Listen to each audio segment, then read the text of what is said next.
Hi, everybody. As Yashida said, my name is Robin Harwell. My background is as a speech language pathologist, but once I started learning about the neurophysiology and the neurobiology of the brain and the body, it sort of shifted my approach based on the neuroscience, just to be more efficient and effective in changing the brain, because it's when we change the brain that we actually change front function. So what I'm doing now, I have worked in a variety of environments, and I most recently, probably since 2010, have taken this, what I call brain building, and integrated into programs that are already working or using it in a hospital setting with a variety of ages and diagnoses. So we often think something is something we use with children, or this is what we use with stroke, or this is what we use with a veteran with PTS or TBI. And I want you to understand that the brain is the brain is the brain. And the beauty of the neuroscience is that it tells us that we can change the brain, any brain, until the day we die. This is huge. Now, understand there are requirements of frequency, intensity, and duration of presenting stimulus, the stimuli that either works from bottom up plasticity or top down. So there are requirements, but we can literally have the power in our hands to go in and change the brain of the people that we're working with. That's huge, and it's very exciting. And so we've been applying it. We've been studied by Texas Women's University, this brain building piece, as well as where I am working now. I work at a therapeutic riding center. We use the horse as sort of the beginning piece, and then we add the brain building. And when we put the horse and the brain building together, we call it Gateway to the Brain.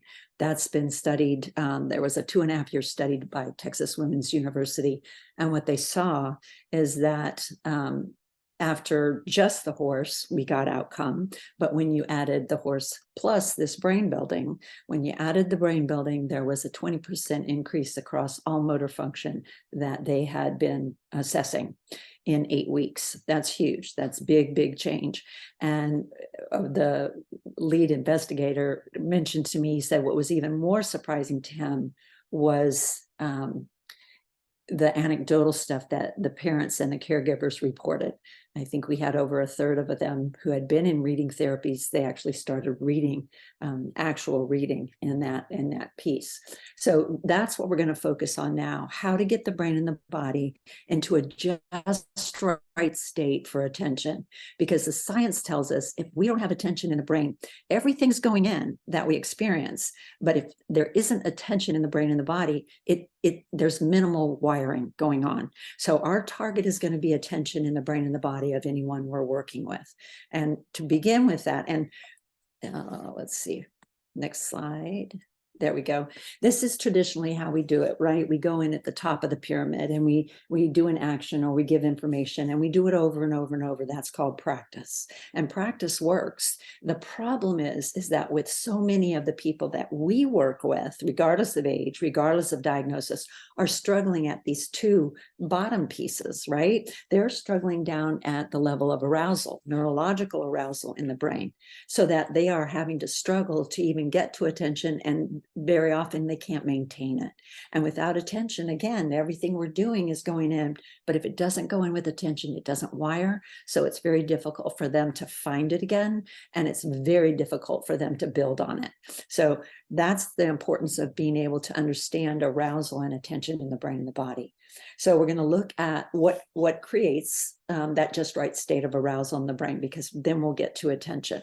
So we start with something called self-regulation. And scientists have used this. They've found this very, very profitable to understand the process by which an infant moves from that total helplessness to being able to regulate their behavior, to be able to move into this self-regulation piece, because it's necessary for all human adaptation. And we we need to be able to utilize it with enough emotional regulation as well, to be able to get up to the top of the brain, get out of the emotional brain and get up there so that we can select more mature responses. This is exactly how adaptation works. And this begins very early in the child's developmental age, and it comes out of connection. It comes out of relationship to other people. When we talk about arousal, we're talking about neurophysiological arousal, right?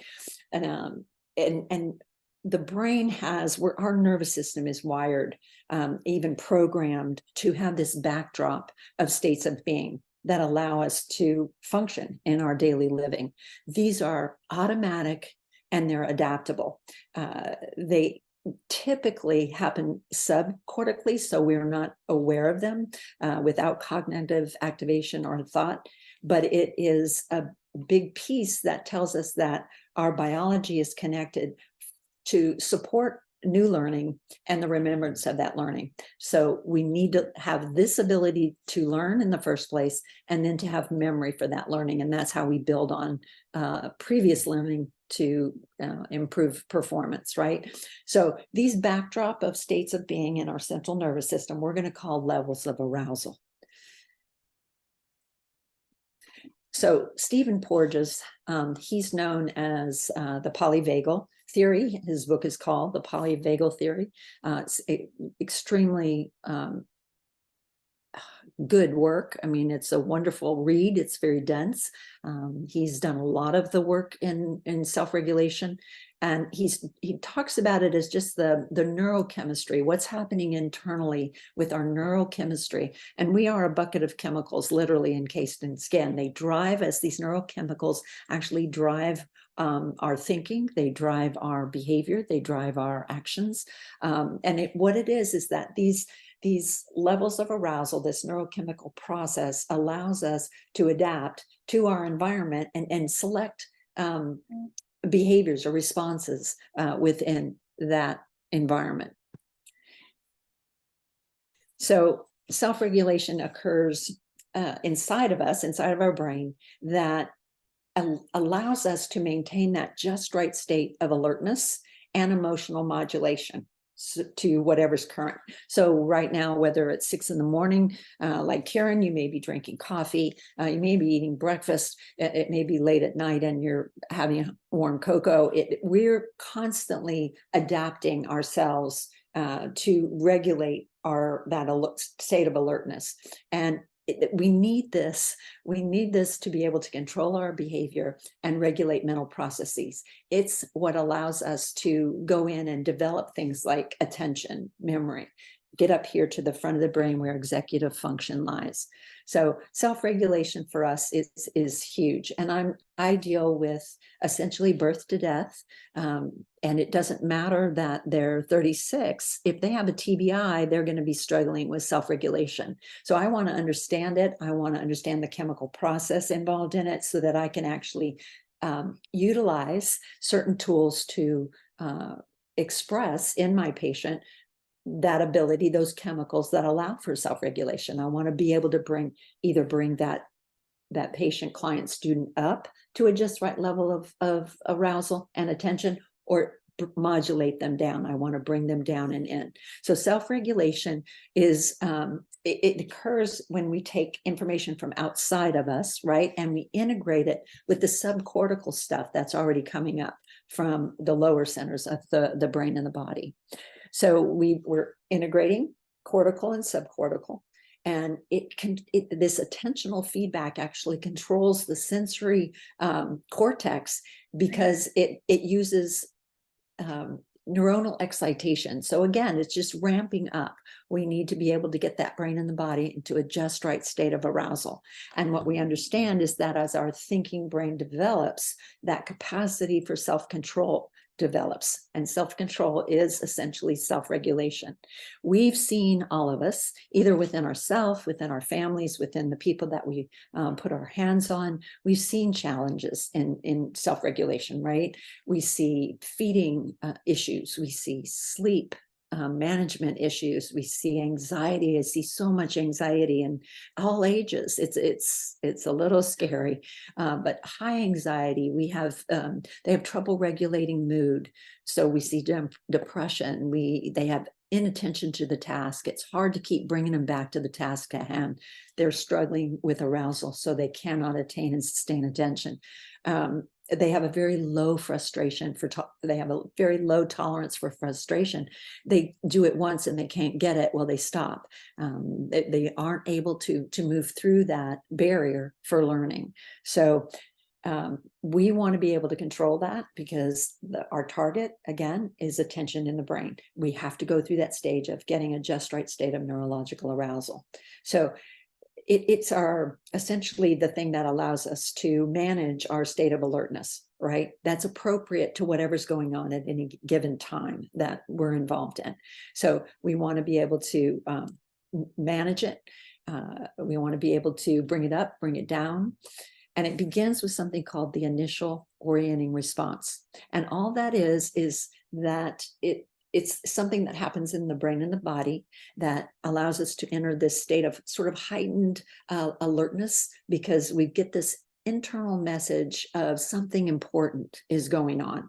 Something important is going on. Again, it doesn't normally have a positive or a negative effect to it. It's just this alerting mechanism. And then what happens is you have this corresponding further appraisal and arousal that happens as it moves through the system, and that excites certain neuronal processes, and it subdues certain neuronal processes. And this is what allows our brain to pay attention, right? First, we have this cognitive alerting mechanism. Something important is paying it, all the cognitive and subcognitive processes come into this state of awareness, right? Then this elaborate appraisal and arousal happens, and that what happens after that depends on what the brain and the body perceive that that incoming stimuli to be. Is it new? It wants to pay attention to new. Is it exciting? It wants to pay attention to exciting. Is it threatening?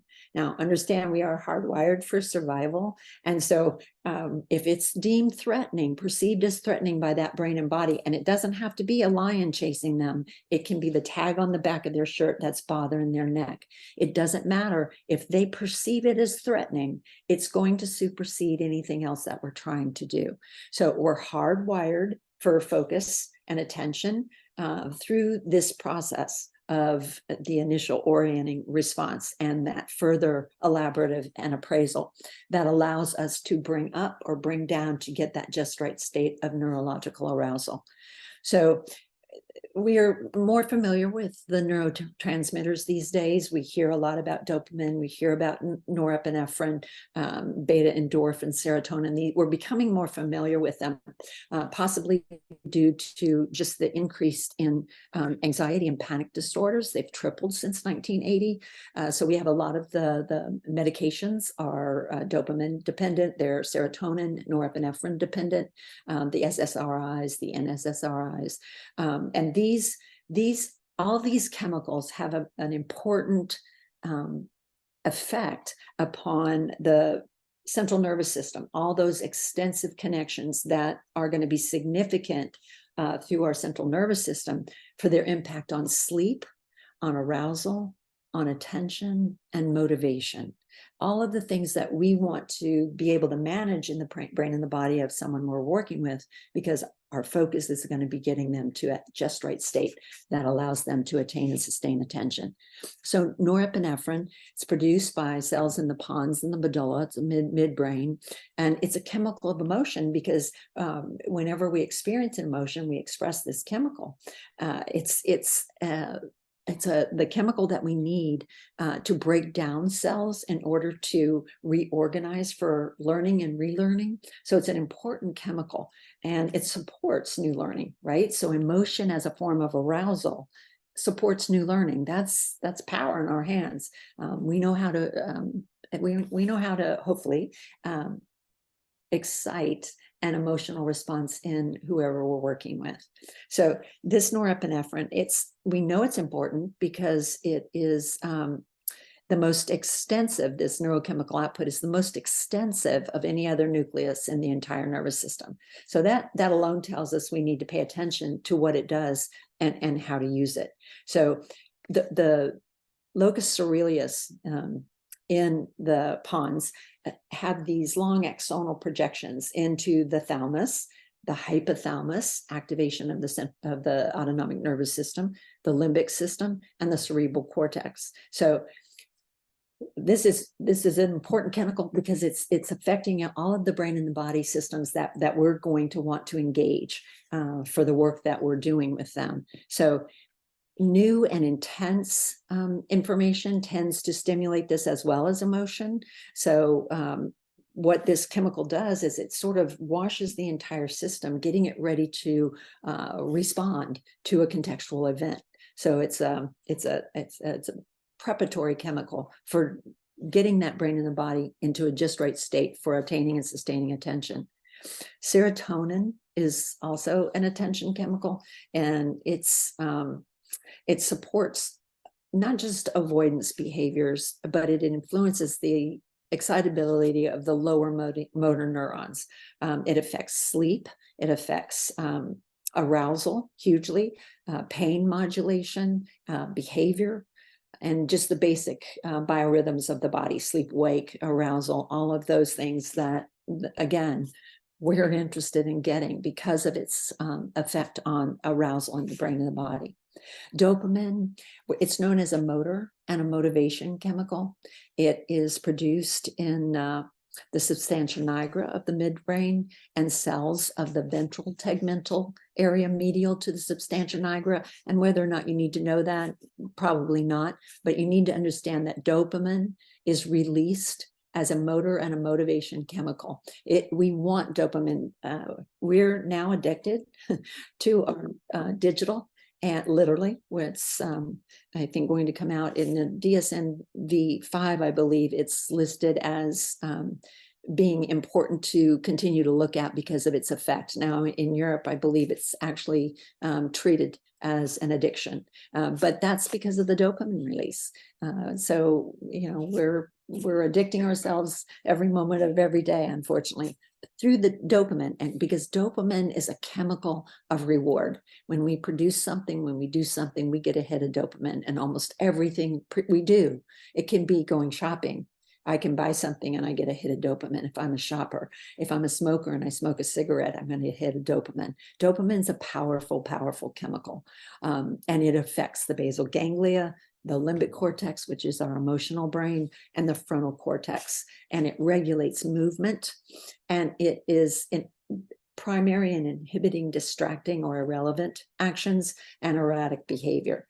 It's also involved because of through the substantia nigra, it's actively involved in movement, thought, and speech. This is huge for us as speech therapists. We need to understand substantia nigra and this dopamine release through the substantia nigra because that controls movement based on thought, including speech. So for me, the question came up immediately. Oh, this is why Mr. Jones talks with the PT when they're walking down the hall, but doesn't want to talk when we're sitting looking at pictures. Well, no, I'm not activating the part of the brain that's going to give him the chemical that's going to help support that thing which I am trying to build, which is expressive language or speech. So we want to take a look at the autonomic nervous system. We're fairly familiar with this. It's two systems essentially that work the same organ systems, but they activate differently for different reasons.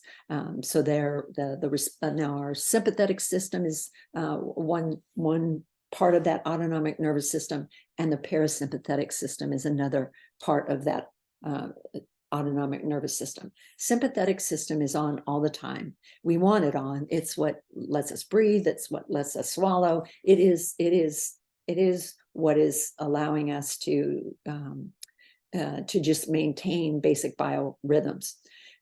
The problem happens is when we go out of balance, when our sympathetic system gets too high out of balance with the parasympathetic system, or the parasympathetic gets depressed. So it's the imbalance that is the problem for us, that stress response. We talked about the hypothalamus earlier, and it's responsible for controlling that autonomic nervous system. The parasympathetic system is what we're going to use to enhance vagal tone, the vagus, cranial nerve 10. That's why music and speech through this forebrain is so powerful in the brain and the body, because there's a branch that runs off the eardrum down the throat, between the lungs, and all the way to the bottom of the gut. Cranial nerve 10 is big, the vagus. Vagus means wanderer, and it goes throughout that autonomic nervous system, and we want to grade its arousability. So that's going to be something we want to be able to use to get into the brain and the body of whoever's we're working with, so we can bring up arousal or bring down arousal so they can attain and sustain attention. So it is responsible for activating our fight, flight, and freeze response, that stress response that we talk about, or sympathetic arousal. And again, it means out of balance.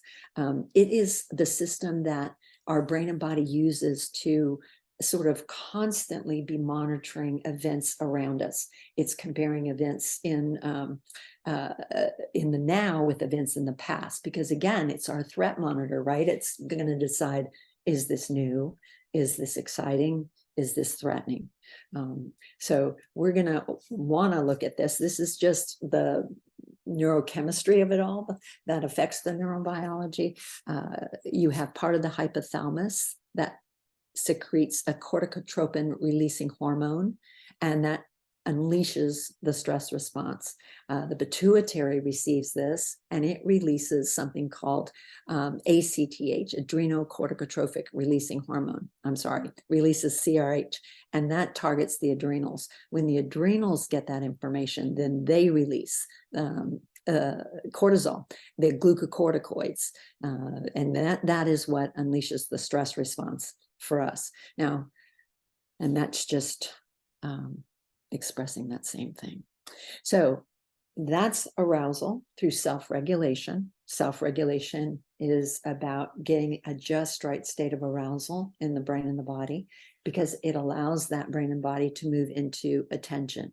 And it's attention that is our target, because when we are working with a brain that has attention, we're wiring.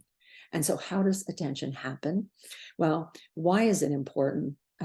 Some of the leaders in the neuroscience, Michael Merzenich and Bill Jenkins, created something called Fast Forward, and they've also created something for the Department of Defense when we had military returning from Iraq and Afghanistan, and they were experiencing either multiple concussions, traumatic brain injuries. Even PTS affects all of this, and they were developing a program that they could use, the Department of Defense could use with their warriors. And then Michael Merzenich went on and created his own set that you can now go in and do on your own for brain building, and it works. It's very good, but he is known as the father of neuroplasticity because of his decades of research in the neuroscience. And what they say is that passive, unattended, or little attended exercises are of limited value for driving neuroplasticity. Plastic changes in the brain are generated only when behaviors are specifically attended. And this goes on and on. I quote here from The Mind and the Brain, Jeffrey Schwartz, also an MD. And he says paying attention matters. If you want to change the brain, it matters for changing the basic blueprint of the brain. And that's through wiring. And attention has to be present for that to happen. So what we know in the brain, how does that happen, is that events that don't command our attention hardly exist for us. They may influence how we think, act, or feel, but if we don't bring them up to conscious awareness, we may not even be aware of what's going on. Attention in the actual state of consciousness is required, and it happens when the brain presents something exciting, something new, or something that it judges to be important. So again, we're back to that initial orienting response, but we moved into the higher level of the brain, up into the association cortices, that where attention happens. If it's categorized as unimportant by the brain when that thought first comes in, it's going to put it down into the subcortical parts of the brain and the body. And if it doesn't, if it doesn't come up to actual consciousness, it may drive us to think, act, and feel somehow, but if we don't bring it up, we are not even aware of it. Because the brain is constantly trying to put it down into more automatic centers, because thinking in the brain, attention in the brain is hard. We bring it up, and we have to bring it up to these associative regions, right? Anything outside of this can't be accessed by consciousness. It's happening and our brain is responding to it. But if we don't bring it up to actual consciousness, we may not even be aware of it enough to report it. A great study done by two guys, Sakaya and Koch, I think is how you pronounce his name. I'm not real sure, but they did a study with college students, and they had them look at a series of constantly changing rectangles that were different sizes, different shapes. And when they presented it to one eye, that's what they reported, seeing just those constantly changing rectangles. When they presented it to the other eye, they were given a static, angry male face. It didn't change, it was just static. When they looked with both eyes, a majority of the college students reported only seeing the changing rectangles because that was pretty, right? And it was changing and it was new. And so brain was paying attention to that. So they only reported seeing that, but they were hooked up to fMRI. And what the researchers saw is that those college students' brains lit up in the amygdala, right? The amygdala is our threat monitor. It's the thing that says, is this threatening? And it tells the hypothalamus activate the stress response. So their amygdala lit up. So it saw the angry male face and it responded to the angry male face, but they hadn't brought it up to actual consciousness. So they did not report seeing an angry male face. So a lot is happening in our world that we're taking in, and again, it may drive us to think, act, and feel a certain way, but if it doesn't come up to actual awareness, consciousness in the brain, we may not even be aware of what is driving all of that. So it was a great little study by these two. I believe they were graduate students at the time they did that, which is it was just a lovely study. So remember that elementary processing outside of this cortex can't be accessed by consciousness. That's why and the brain is constantly trying to automate.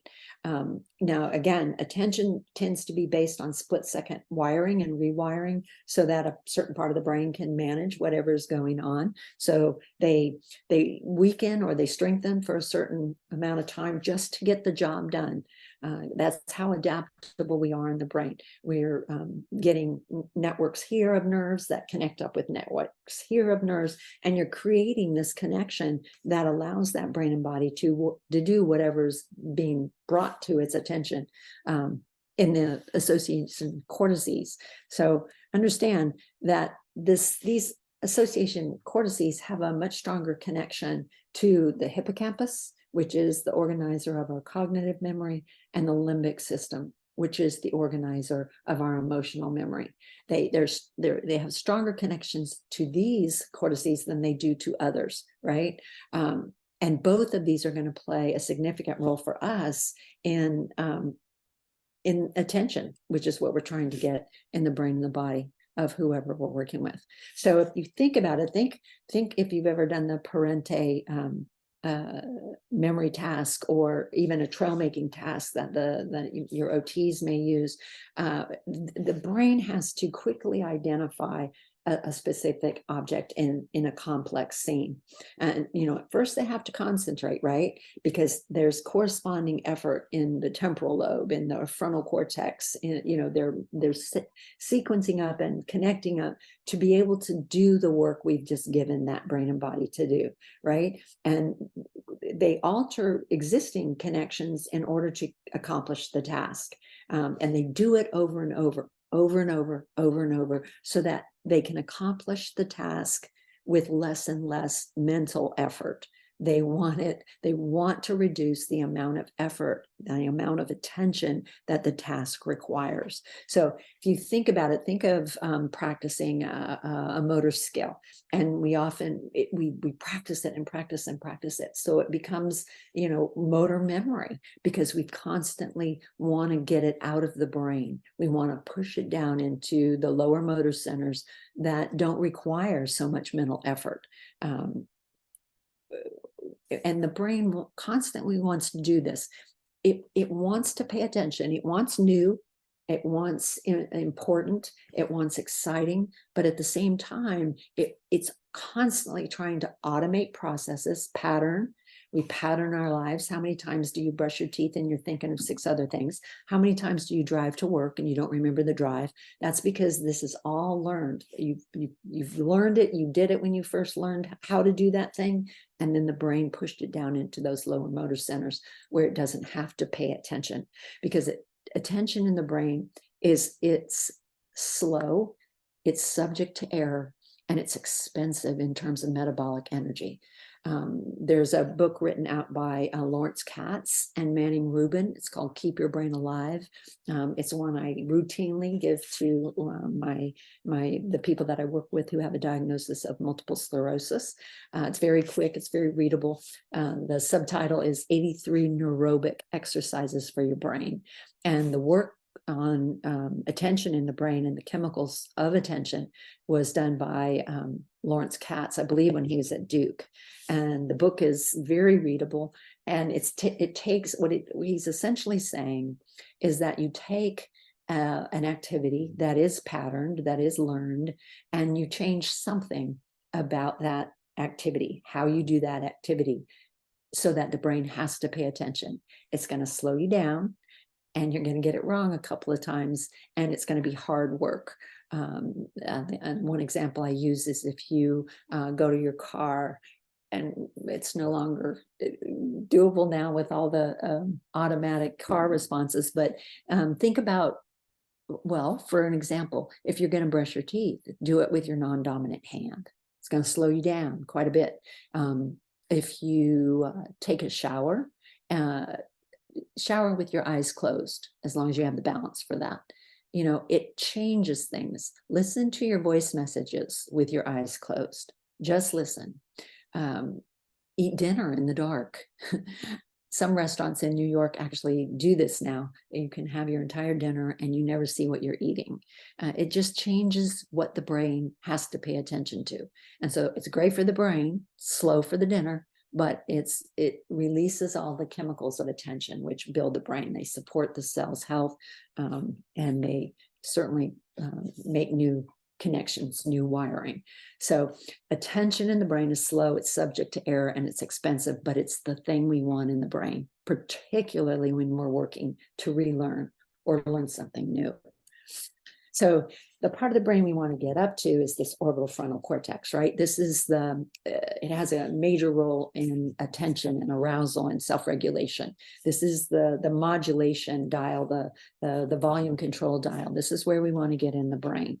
And it's located just underside of the skull and immediately on top of that nasal olfactory pathway. And that is intimately connected to the anterior aspect of the limbic system. So through this nose, I can get into the frontal cortex because of its, and I can change an emotion just by the smell that I present, because I want to get up to this orbital frontal cortex. This is the convergence zone in the brain and the body, because it's privy to just about anything that's going on at any given time in the brain and the body. And it is the thing that is going to control our attention. And remember, attention happens up here. We have to get out of emotional brain. We want flexibility to go up and down, left and right, but we need to not get stuck. We've got to get up here to a frontal lobe where attention happens, learning happens, relationship happens. And this controls attention. And it also is our volume control dial, so it can control all that urgent stuff coming up from the lower centers that originate in our limbic system. So what we want this to do is delay response long enough that we can make a more mature or sophisticated reaction to emerge. We want to be able to delay, remove impulse, so that we can select a more functional response, a more mature behavioral response in our daily life. So when this is damaged, if you work with the stroke patients or someone who's had a traumatic brain injury or a frontal lobe dementia of some kind, it lacks this monitoring ability, right? This is when we see all that impulsive behavior. Teenagers don't have great access to this frontal lobe. It's why they make so many impulsive decisions. They lack that ability to delay response in order to make a more mature, sophisticated response to what's going on in their world. Now, this right orbital frontal cortex is powerful, and it's designed to interpret the emotional content of our neural communications. So it's actually listening to tone of voice, it's reading body movement, eye movement. It's 55% of communication is nonverbal. That's huge. Only 7% is actually what we say. Other things are taking over. So we know that if you have damage to this right orbital frontal cortex, you're going to look very, very similar to someone with attention deficit. And this right orbital frontal cortex is primary in the development of relationship and attachment. So it's the link, the connection between the higher level functions that we're trying to get of attention and self-regulation. So we want to be able to get there. Excuse me. Jim Fallon is a neuroscientist and University of California, Irvine, and he actually has spent multiple decades looking at the brains of some of the prisoners, the sociopaths in a nearby prison. And he was looking and comparing and seeing that the brains of these sociopaths have very little activation in this frontal cortex, very little. He also looked at their blood, and they carried the aggressor gene. Well, he was in this NPR segment where he's being interviewed. He talks about being at a family picnic, and his mother says, y'all, that science you do, you need to look at your own family background. She said, you have some characters in your background. And one of them was Lizzie Borden. And I don't know if people globally understand, Lizzie Borden was on trial for the murder of her father and her stepmother. There's actually a little poem. Lizzie Borden took an axe, gave her mother 40 whacks. When she saw what she had done, she gave her father 41. She was not convicted, but everybody assumed that she had done it. And this was someone in Jim Fallon's genetic history. And so he did. He looked at his family members, and he looked at their brains, and he looked at their blood samples, and he found that he was the only one in his family who actually had low activation in this orbital frontal cortex. And he also carried the aggressor gene. An aggressor gene does not make you aggressive, but if you are an aggressive person, it can exacerbate that aggression. So he was the only one of his family who carried these two prime conditioning components. And he said, I might very well be one of the people that I study had it not been for my family. He said, it's made me understand the value of nurture, the value of relationship, and how we use relationship to mature this right orbital frontal cortex. So self-regulation, relationship, attention, all of these things are primary for us to be able to go in and change a brain. So this right orbitofrontal cortex is responsible for sustained attention. It's the thinking part of the feeling brain. It's the cerebellum is the last piece I think that we're going to talk about, and it's important because it's probably the busiest computational sensory system organ in our brain that we have. Depending on who you read, anywhere from 50 to 80% of our total neurons are in the cerebellum. So they're filled with though these Purkinje cells are rich in serotonin, and it's the serotonin that enables that computational center taking in all this information to be able to decide what's important enough to pass on and what is least important doesn't need to be passed on. So if you have less access, less Purkinje cells, less access to serotonin, you have less access to inhibiting some of the behaviors that we see in the guys and gals that we put our hands on. So Purkinje cells rich in serotonin in the cerebellum, and cerebellum just means little brain. And we're starting to look at the fact that movement drove evolution, not thinking, which has been the accepted theory for so many years, that thinking is what drove evolution. I think it's probably a combination, but this area of the brain, the cerebellum, these Purkinje cells, we have fewer of them in a brain that has been diagnosed with attention deficit or Parkinson, who have been struggling with this ability to inhibit and to be able to pass on what's important and to know what the difference is. So if we want to arouse the sensory system, we know that if we go through multiple sensory channels, we're going to affect arousal most. So those sensory pathways, sensory channels, what we see, what we smell, what we taste, touch, what we process as movement through the vestibular system, all of this can either be calming or it can be alerting. And we're going to talk right now about certain things you can use to go in and affect arousal in the person that you're working with. You can either calm them down or bring them up. So how does it affect the brain? Well, we know that emotional development precedes intellectual growth in the brain. We have right brain maturation before we have left brain maturation. Remember, as a thinking brain develops, the ability to self-regulate develops. So we do know that any trauma in infancy is going to diminish right brain maturation. So there's going to be struggles with self-regulation and functional adaptation.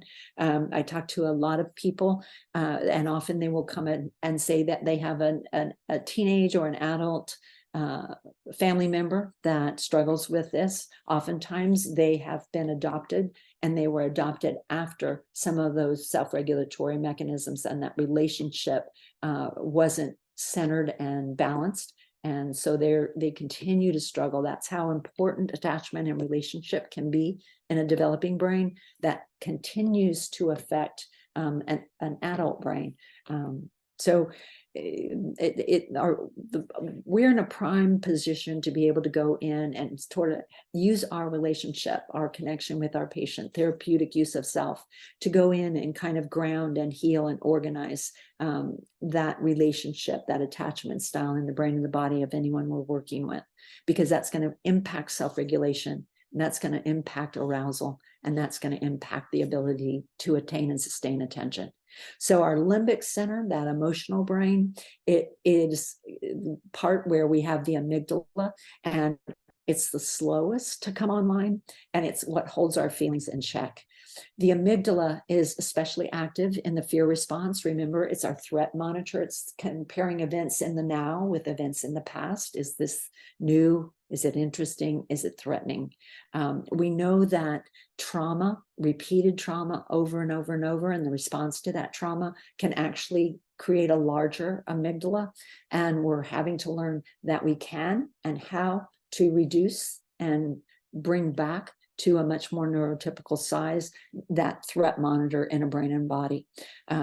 It's active in the brain and the body all the time, and it sets the stage for that hypothalamic response to move us into stress response, fight, flight, or fright. And it controls motor function. It's the gatekeeper of the emotional brain. and it's in convergence zone between sensation and emotion. So it shares a border right there between the emotional brain and all of the sensory systems coming in.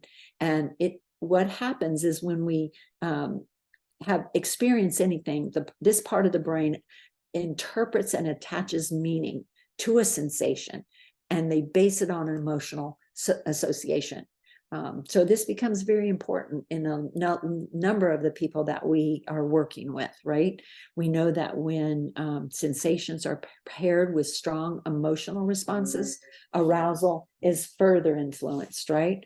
And that can be in a positive or a negative way, and we just have to be aware of that.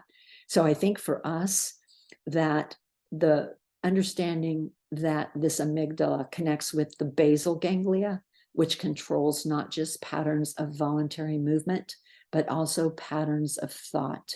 If you are working with anyone where they are struggling with obsessive thinking, with depressive thinking, with high anxiety, you're going to want to understand how to get in there and manage patterns of thought.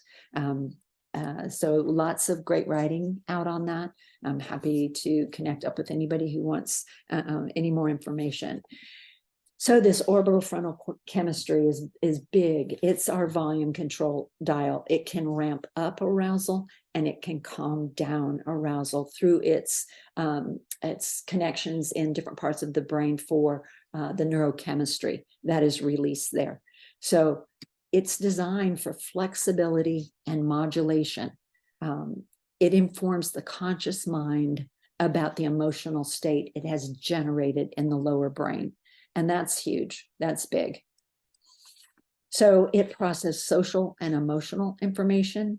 It facilitates connection, relationship, those attachment functions, which are foundational for self-regulation. It regulates our body functions and our emotional states, and it controls the vital functions that affect and support survival. So this right brain is huge. When we're talking about learning and memory, we know that it changes the actual structure of the brain. It literally creates a new blueprint. It increases the size and weight of regions of the neocortex. It increases the size of the cell body. It increases the level of acetylcholinesterase. It's a protein that breaks down acetylcholine, which absolutely has to happen, because if acetylcholine gets to be too high, it can result in paralysis and at its most extreme, death. So we need to be able to have enough acetylcholinesterase to be able to break down that acetylcholine. As the cell body grows, it becomes more sensitive, and that is processing speed. We connect, it changes, we grow dendritic connections, and those dendritic connections, the dendrites that we create, are the computational power of our brain. So we have bigger cells, bigger synaptic contact sites, which increase serotonal, the ability of that cell to respond to its synapse to fire or to inhibit firing, whichever its job is. So it is the thing that is going to help us build a brain that is that processes at a neurotypical speed, and that has the flexibility to go up and down and left and right in the brain. So working memory is essentially what we work with, and we know that stress tends to damage the part of the brain that holds our memory.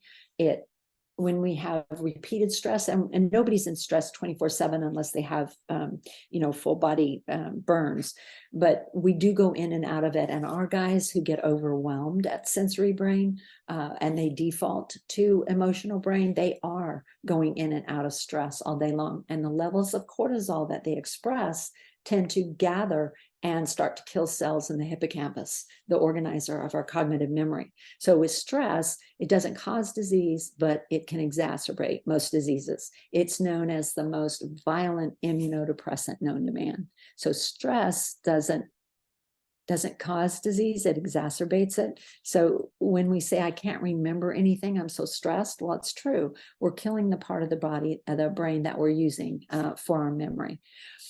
So stress is implicated in, I've got some of them listed here, but the list goes on and on and on. It's most chronic conditions are exacerbated by stress. Gary Craig, who is, he's a creator and in emotional freedom, EFT. And he says our unresolved negative emotions are major contributors to most physical pains and disease. Eric Robbins, a surgeon at Kaiser Hospital in 2002, he wrote a book called Your Hands Can Heal You. And he said someday the medical profession will wake up and realize that unresolved emotional issues are the main cause of 85% of all illnesses. Okay, that was pretty drastic in 2002. In 2018, the medical profession caught up and the CDC issued a bulletin that said 85% of illnesses and disease are due to unresolved negative emotions. All right, so when we talked about the substantia nigra and the amygdala with patterns of thought, this is big. We want to understand how patterns of thought create a state in the brain and the body of the people we're working with that can either support learning and remembrance of that learning or inhibit it and literally sicken the brain and the body that we're working with. So we want to organize that nervous system, and that's what we're going to look at now. We're going to tap into the parasympathetic state. Remember, you have sympathetic and parasympathetic. If it gets out of balance, we want to increase parasympathetic. We want to increase vagal tone to get a just right state of neurological arousal in the brain and the body of the person that we're working with. We can do that through odors. I have here, it's a little pill bottle, and inside is a makeup sponge. And I take,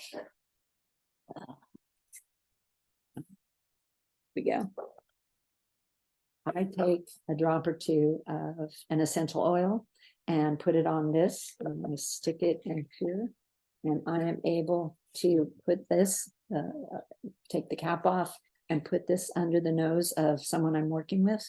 If I want to alert them, if I say they're over medicated, I want to bring them up. I'm going to use something like peppermint, which is alerting. If they're agitated or highly anxious, I might use lavender, which is designed to be calming and organizing. Now understand, the same stimulus can get a different response from person to person. So I look to see what response I get, and then I understand how to use that tool for that brain and body if I'm going to be working over time with them. If I know that lavender calms and organizes them and they can do a better job at feeding, that's what I'm going to do. If lavender actually ramps them up, that's very rare, but I've had it happen. If it ramps them up, I'm not going to use that. I need to calm and organize them, and I'm going to use something that works in a calming way for that. Peppermint, the two I put, working in a hospital, I put one of lavender and one of peppermint in my pockets. And when I went into a patient's room, I immediately had a tool that can either bring them up, that level of arousal up, or I could bring it down, organize it so that they can attain and sustain attention. Very simple tool. Where I work now, when I go into the arena and work with a rider that's riding that horse, I always share it with the horse first, and they love it. They love the odors, and they love some of these other calming. And then I can use it with the rider as I need. But understand that rider, they start to know what works for them, and they will often ask for it. Another very simple tool, I call it a tickler. If you can tell what this is, you can get them in spas, you can get them in dollar stores. I can order them off Amazon. I think I get 10 for $10. And you just, whew. And for me, that's highly alerting. It's alerting for a lot of people. Now understand, if I use this on somebody who has autism, they're apt to go through the roof. They are already in a hyper aroused state for the most part. And if I add this, you know, it's could be all she wrote. But what I've come to understand is they might do this and then they lean their head in because they're interested in the response. And I want to use this tool in arousal to bring it up or bring it down. For some people, this is very calming, very organizing. Again, watch and see what you get, and that will tell you how to use that tool. Massager. because the tickler goes straight to what's called the reticular activating system and has an alerting response. The massager, little handheld massager, and I can use that, and I put it on the chest. I may start at the hand so they can feel it. They can even hold it.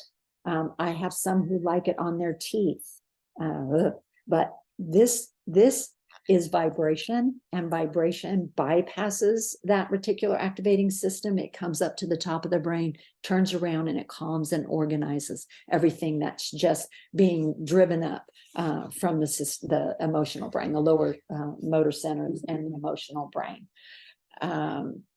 So types of touch, I might use my hand, I might give deep touch. I don't grab and hold on, that's restraint. I might pulse it. I might hold their hand and just deep touch, or on their arm. Now understand, the closer I get to the body, the more I'm going to depend on relationship, right? Because I'm not going to start here. I'm going to start here. I'm going to start away from the body. And their response is going to tell me this works for them in terms of what I want in outcome to be, or it does not. Sound is another big one. Now, Forbrain, and let me say here, in case anybody's having to leave, but Forbrain is one of my most favored tools that I use. And that's why I'm doing this. I get paid for this, but I also am doing this because I believe in this product.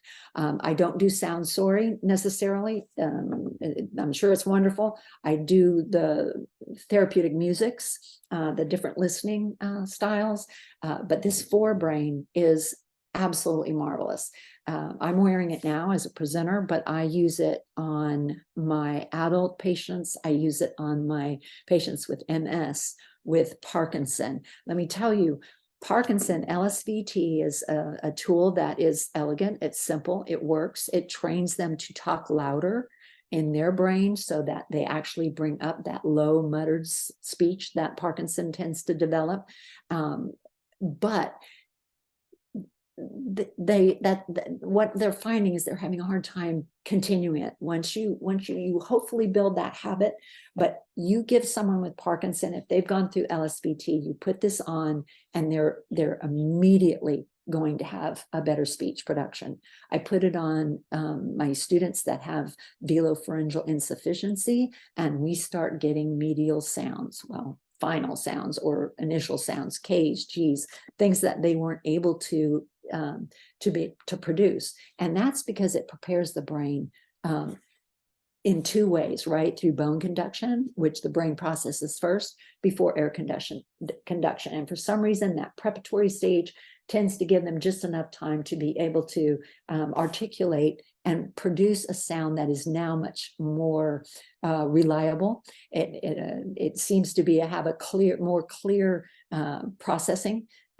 And so without touching it, what I hear is clear speech coming out very, very quickly.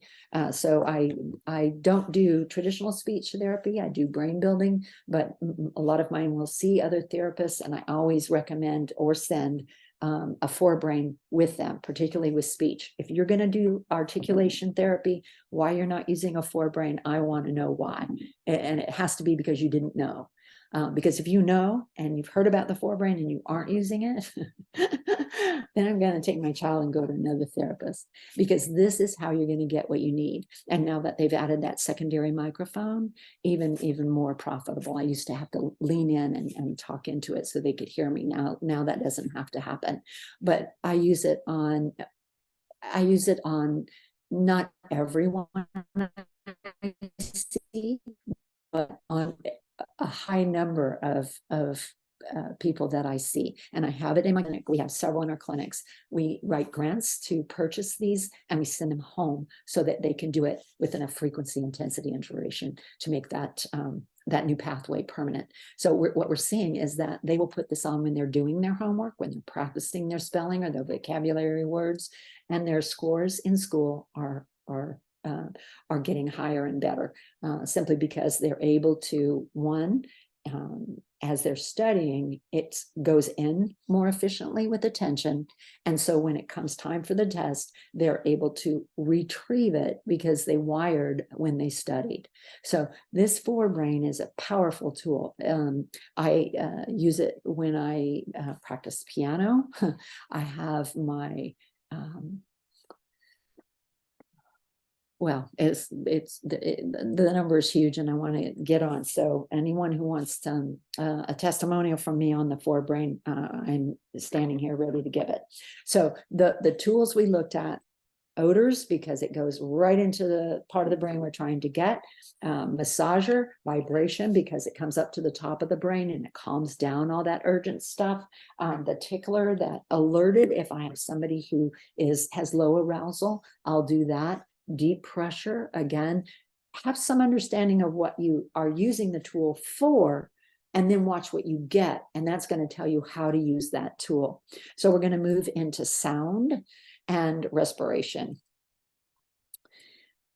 So sound, and this, the Forbrain and the therapeutic listening and the Tomatis and, all of the listening therapies out there are using the science of sound to change the brain. We're talking about using sound, other than the Forbrain right now, in terms of arousal.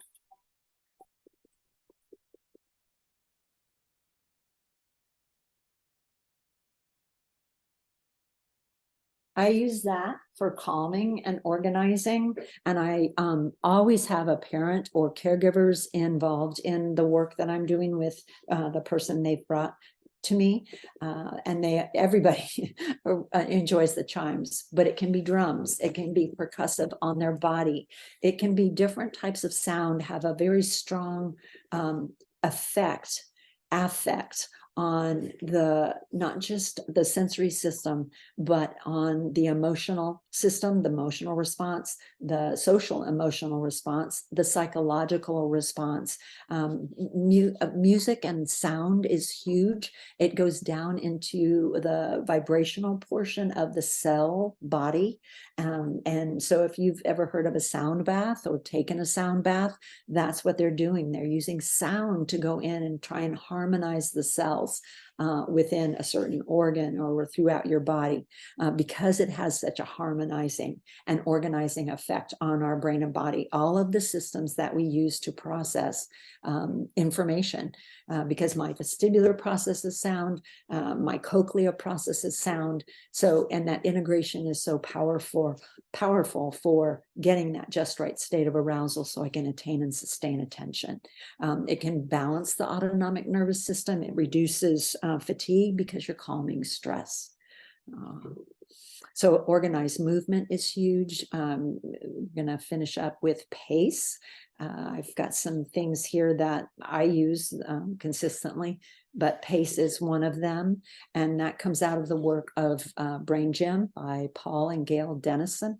And it stands for energetic, clear, active, positive. So positive, active, clear, and energetic. But what we say is you climb the ladder of pace. I use pace with probably 90%, 95%. It starts at 100%, and then I may drop it off depending on where they are and if they've graduated out of my program. It's based on movement. It's based on energizing all of the attention and perception circuits in the brain and the body, and how we learn. I have an example here of a boy who learns the word run. When he looks at that word run, or when a girl looks at that word run, the brain weakly fires the large muscle movements for running, because we are embodying cognition. That's what it means. We're putting learning in the body. There's an Sero tribe in Papua New Guinea, I believe, and they have a saying. They say, knowledge is just a rumor until it lives in the muscles. And that's what we do. And that's what embodied cognition is all about. It's about integrating into the body, not just the brain, but into the body, all of that intellectual learning that's going on. When you can put it into your body, then you've truly integrated knowledge. This can be a negative if you're dealing with trauma because it lives in the muscles and you've got to get it up and out. But for a positive response, we want to embody cognition. And that's what P.A.C.E does. And it does it through a very simple 4-step process that we're going to go through now. You can see I have one of my adults doing it, and then on the right, a little tiny one doing it. So it doesn't matter age or diagnosis. What this is doing is getting the brain and the body in a just right state for attention, to be able to pay attention. And you're going to do it through these very, very simple movements. You're going to start with water, so a sip. So I have little tiny cups and we fill it with a little bit of water. It doesn't take a lot, just sip, because that activates the communication system between the cells in the brain and the body. We send electrical and chemical messages through what is essentially a liquid medium. So when you take a sip of water, what you're doing is you're encouraging the communication system that you're trying to activate. And then we move into something called brain buttons, and you're going to hold your thumb and middle finger, and your other hand's going to cover your belly button. So it looks like this. Okay. And you're going to tap, hold, rub, touch, whatever feels good. And you're going to hold these pieces in the kinesthetic midline. As you do that, you're just giving your brain and body kind of a skeletal reference point for where midline is. And then let your eyes slowly move back and forth across that midline, right? You're setting up the foundation for binocularity, are you not?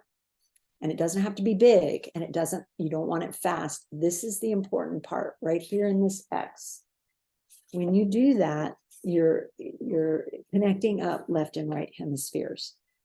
Then you're going to do what's called cross crawl, and it activates both sides of the body, right? And so I'm taking my right hand and I'm going to tap my left knee, my left hand, and tap my right knee. Or I can do elbow to knee, or I can do elbow to hand, well, hand to foot. In the front, I can do it in the back, as long as I'm crossing that midline. So I'm activating left and right hemispheres in the brain and the body, because I'm activating left and right sides of the body, and I'm doing upper and lower extremities. So I'm activating literally the gait reflexes, right? And I'm stabilizing the pelvis as I immobilize and stabilize the shoulders, right? So it's a hugely integrative movement, this cross crawl. It doesn't have to be long, about as long as I did it there, or it can be longer. You do it as you need. It's your pace. It's your client, student, patient's pace that they can do it. You can do it seated. I modify this with my stroke patients, my traumatic brain injury patients. You can, as long as and understand this, I may work with someone with autism, and they may be fairly extreme. They mock around and they may beat their head. Understand, I still do P.A.C.E with them, and they have the ability to pay attention to what I'm doing, whether or not they're looking at me. They will come into the work. Do it, just do it. I have whole families who do this. They call it their morning yoga. It's a hugely organizing, very simple body movements. And you finish with what is positive, right? You've expended a little bit of energy out in the environment, and that enables you to come into this midline. And you're going to start with your thumbs up. Arms are outstretched, thumbs down. Cross your wrists, hook them up. They're called hookups, down, around, and up. And then you're going to cross your legs. So this too can be done seated. It can be done at a desk. I've done this at a stoplight. Okay. And then you're going to use breath. You're going to inhale and exhale. Inhale and exhale. I may do that 3-4 times. And then we come out of hookups and we finish with what I call as a metaphor for essentially what we're doing. Right brain is going to talk to left brain across the corpus callosum. So I may tap fingers. I may do spider on the mirror. And then your paste. So again, nobody just does this. So you're going to have to shape behavior, but it's a powerful, so you're going to have to shape behavior, but it's a powerful, powerful tool. I work with very young, worked with them as young as 2 up to 92 and everything in between. And we pace and we use it as either an introductory so we can do the work, or we finish up with it. And where I am now, I may work with the writer before they go into the arena so that they're just put together. They may be working on. And I want to send them into the arena so that they can get the most out of their ride. They use it as at home as kind of a daily thing. Like I said, I have, and here's just the how to do it again. Oh, these are some quotes from practitioners. I'll go back here.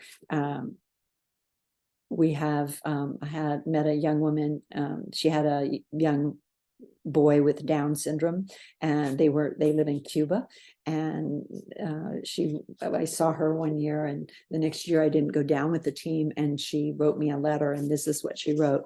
Let me tell you, through the exercises you taught me last year, God made a miracle in my kid. He began to repeat all the phrases he heard and began to talk, increasing his communication. He knows the colors and the geometric forms. He sing and dance with me. Sometimes he see me dancing and he danced like ballet.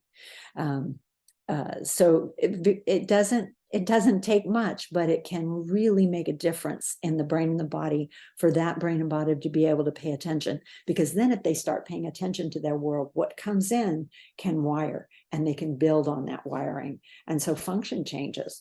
I didn't see this young woman and her son, but one short time in Cuba, and things made a difference just because of those tools. And they were the essential oils, they were the massager, they were the tickler, getting him to a just right state of arousal so that he could attain and sustain attention.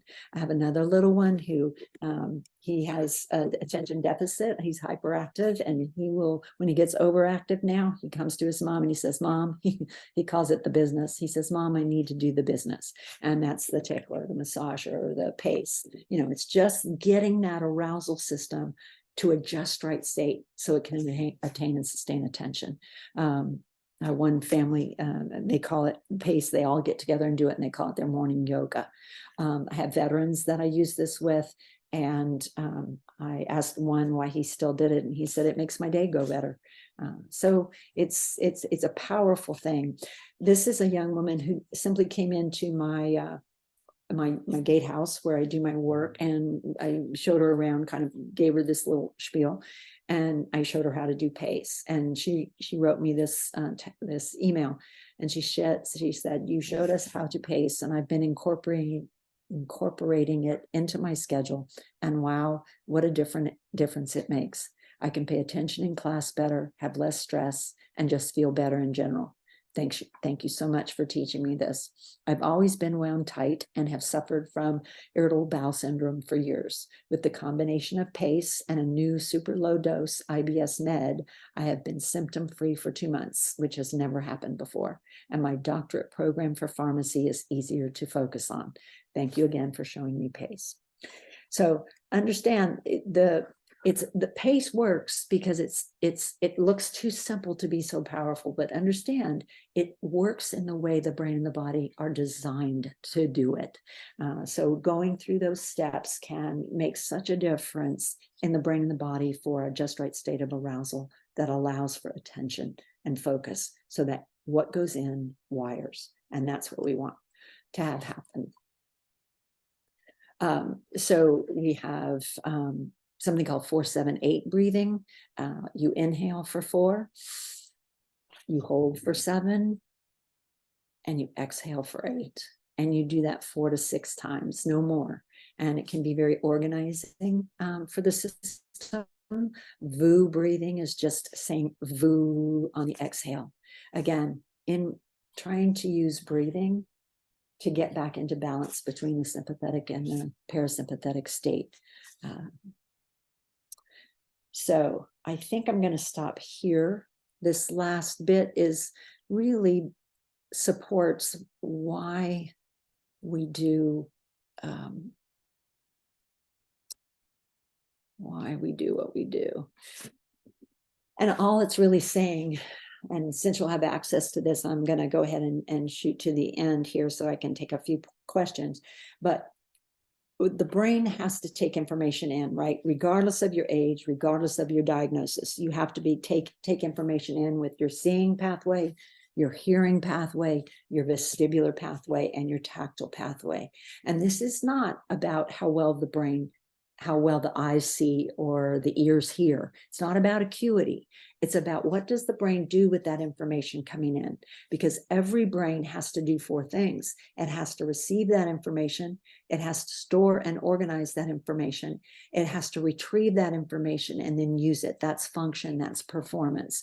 And so what we want to do over time to change the brain is to rebuild those sensory pathways so that the information coming in is more clear and integrates more easily and efficiently with the other pathways. That's why the listening therapies are so powerful, because they're enabling the brain to integrate, process more clearly information that comes in along the hearing and integrate it more efficiently with the vestibular system. And when you pair that with work with the visual system, then you're really combining all of the things that we use neurotypically to interact with our environment. So what does our brain need? It needs integration, it needs attention, and it needs flexibility. And that's, I think, one of the reasons P.A.C.E is so powerful, because it improves the ability to go from sensory brain to emotional brain to thinking brain, and then back left and right between those 2 hemispheres. So you want to remember arousal. That's conditional, that's foundational. Get a just right state of arousal so that brain and body can attain and sustain attention. So